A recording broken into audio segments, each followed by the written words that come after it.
data set within seconds. You can use pivot tables or you can use the SUMIF function, but by far I think this is the quickest and the easiest method to summarize data.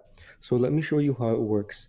In my case, I have this data set containing the branch name and their gross revenue, and I want to pull out the total gross revenue by region. So I want to see the East region, what was their total gross revenue for this quarter, and likewise for the remaining regions as well.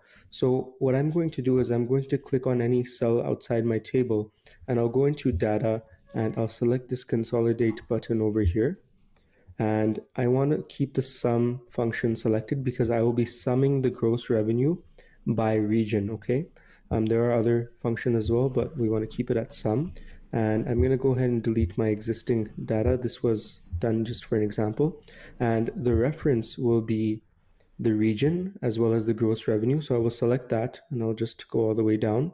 So now I've selected this area of my data set.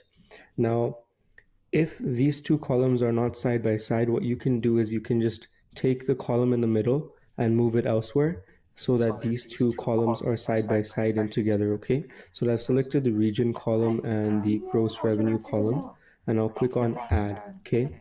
Now keep selected the top row and the left column because the labels region and 2023 Q4 gross कुछ revenue, mails those तो are the चल रहे हैं top उस पे। labels, as well as the left column, which will act as a label for us. So this data is what we're left with. And for this data, we will be using the sum function, okay? Essentially, we will be summing by the region, okay? So I'm going to simply go into OK. And just like that, within a matter of seconds, you can see that for East, we have just under $9 million of sales of gross revenue for this quarter. And we can see similar results for the remaining regions as well. But you can see that this is much faster than using a pivot table or any other method. So I hope you found this video helpful on how to use the Consolidate tool, and I'll see you shortly